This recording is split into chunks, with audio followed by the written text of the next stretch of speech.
잼버리 행사가 참 어렵고 힘든 행사가 되었습니다. 영국의 참가자들이 다 철수해서 본국으로 돌아가게 되는 그런 상황이 되었습니다. 왜 그랬을까? 저도 그 현장을 보고 그럴만하다 느꼈습니다. 그 허 벌판에 텐트를 치고 가거물을 세웠는데 요즘 우리도 연일 35도에 이르는 폭염 가운데 있습니다. 원기다시 보니까 다음 주는 특히 화요일날 수요일날이 더 고온이더라고요.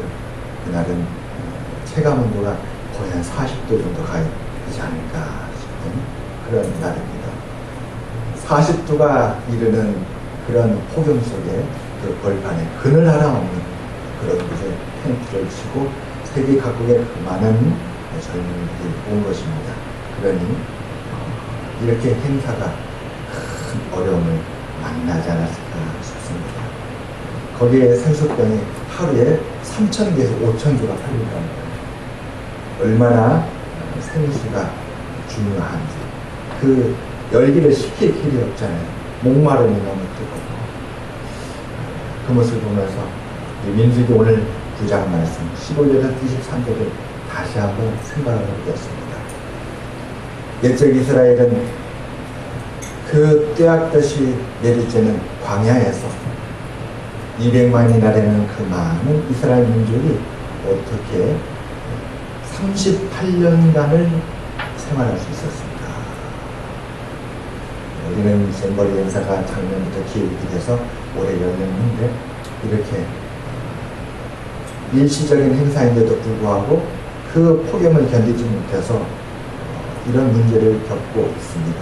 그런데 그보다 더 많은 200만이 되는 이스라엘 민족이 그 기간도 무려 38년이라는 그 긴 시간을 어떻게 광야에 머무르고 견디고 또 목적지 가나안을 향해서 갈 수 있었을까? 하나님은 세 가지 지혜를 베푼 것을 오늘 말씀에 보게 됩니다. 첫째로 하나님은 구별하는 지혜를 베풀어 주셨습니다. 성막과 진영을 구별하였습니다. 이스라엘 백성들이 머물렀던 그 장소를 진영이라고 합니다. 그들이 12지파대로 진을 짜고 그리고 그곳을 그들의 거주지로 삼았던 것이었습니다. 그래서 이스라엘이 머무는 곳을 표시할 때 성경에 이스라엘의 진영이라 합니다. 그리고 하나님은 또 한 가지를 이스라엘 백성 가운데 세우셨는데 그게 바로 성막입니다. 성막은 온 이스라엘 진영 가운데 존재했었습니다. 그래서 이스라엘 백성은 가운데 성막을 중심으로 12지파가 함께 어우러져 있는 그런 모습이었습니다. 이것이 하나님께서 주신 첫 번째 지혜였습니다. 성막과 진영을 구별하셨던 것이었습니다. 두 번째, 하나님은 표식의 지혜를 주셨습니다. 하나님은 그 세워진 성막 위에 하나님께서 임재를 상징하는 구름이 그 성막에 덮어지게 했던 것이었습니다. 15절 말씀 보겠습니다. 성막을 세운 날에 구름이 성막 곧 증거의 성막을 덮었고 저녁이 되면 성막 위에 불 모양 같은 것이 나타나서 아침까지 이르렀을 때 하나님께서 그 성막에 구름기둥, 불기둥을 세우셨습니다. 이 구름기둥, 불기둥은 두 가지 역할을 하죠. 하나는 물리적인 역할입니다. 구름기둥은 그 떼약볕이 내리쬐는 광야에 낮에 그 뜨거운 햇빛을 가려주는, 그래서 이스라엘 백성이 그늘이 되는 역할을 했습니다. 또 불기둥은 또 물리적으로 저녁이 되면 기온이 낙차가 큰 급격히 하강하는 그 추운 저녁에 이스라엘 백성들이 추위를 견디게 하는 불기둥을 하나님께서 세워주셨습니다. 그래서 더위와 추위를 물리적으로 견디게 했던 것이죠. 또 하나 그 기능은 바로 하나님이 임재하고 계시다는 것을 이스라엘 백성들이 보고 알게 했다는 것이었습니다. 이스라엘 백성들이 금송아지를 만들어서 하나님이 심히 정리했죠. 그래가지고 이스라엘을 진멸하겠다, 이스라엘을 떠나겠다. 그때에 모세가 자기의 생명을 걸고 하나님께 간절히 구한 것이 있었습니다. 그것이 무엇입니까? 바로 하나님께서 이 백성을 떠나지 말아 주시옵시오. 이 백성이 나아갈 때 하나님이 함께 동행하여 주시옵소서. 모세가 하나님께 반대를 구했던 것은 이스라엘과 동행이었습니다. 하나님이 구름 기둥으로 그들과 함께하며 동행하고 있음을 나타내 보여주셨던 것이었습니다. 하나님은 바로 임재와 동행의 표시로서 구름 기둥과 불 기둥을 주셨던 것이었습니다.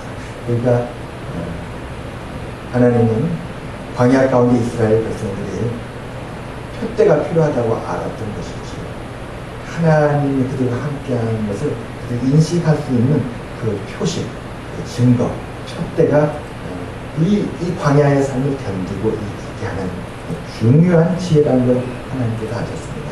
그리고 반드시 이스라엘의 삶의 거주지와 하나님이 거하신 초소는 구별되어야 됩니다.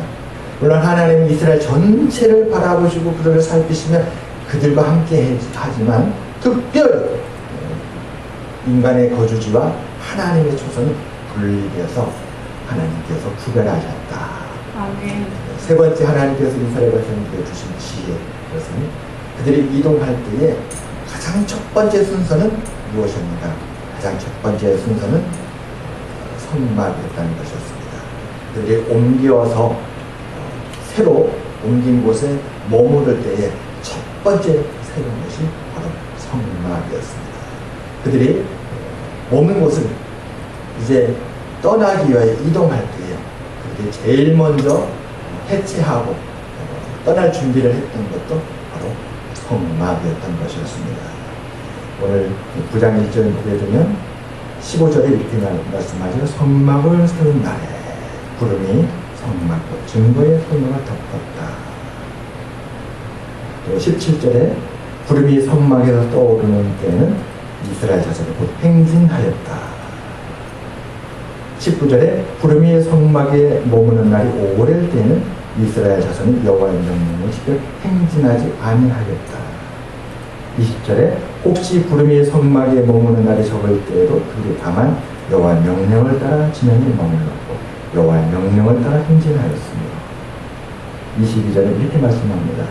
이틀이든지 한 달이든지 1년이든지 구름이 성막에 머물러 있을 동안에는 이스라엘 자손이 지명에 머물고 행진하지 아니하다가 떠오르면 행진하였습니다.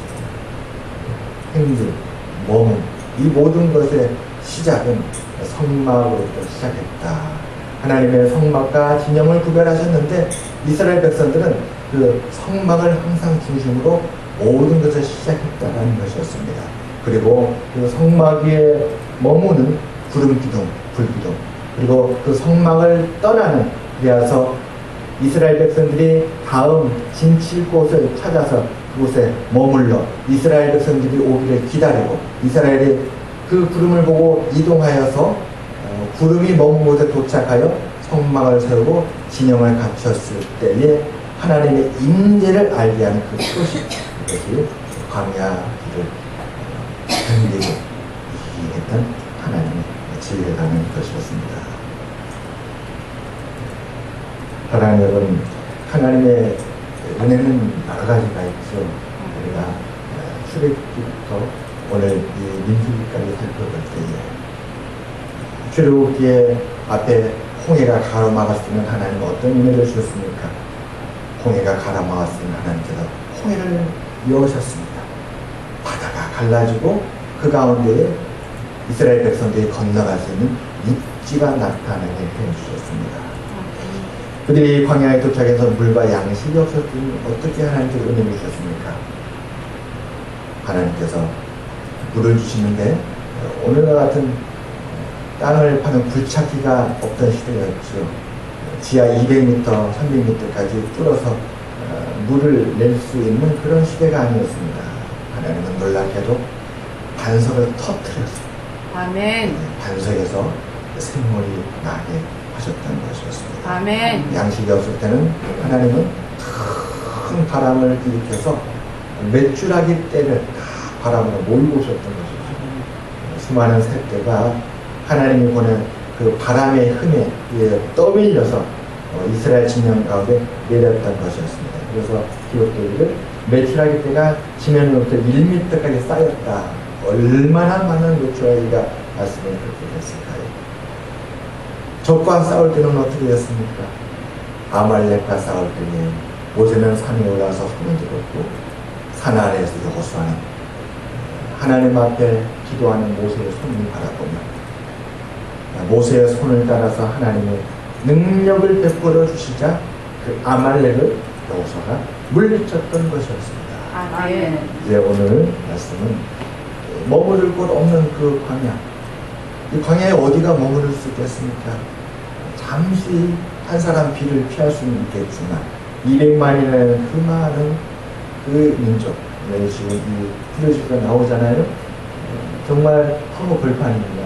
얼마나 많은 사람들이 그렇게 벌판에 있는지, 저 많은 사람들이 비를 피하고 추위를 견디고 또 햇빛을 견딜 수 있는, 어떻게 하면 이 일이 가능할 수 있을까요? 하나님은 구름기둥 불기둥이라는 놀라운 은혜로 이를 보호하고 지키셨던 것이었습니다. 사랑하는 여러분, 하나님께서 우리를 인도하시는 지혜와 능력은 한이 없으신 줄 믿습니다. 아멘. 이러한 일에는 이렇게 하나님께서 도와주시고, 저런 일에는 저렇게 하나님께서 도와주시고, 그래서 다윗은 고백하기를 하나님의 방법이 한이 없다. 하나님이 우리를 구원하시고 이끄시는 그 하나님의 지혜의 수는 무궁무진하다. 이렇게 고백을 하였습니다.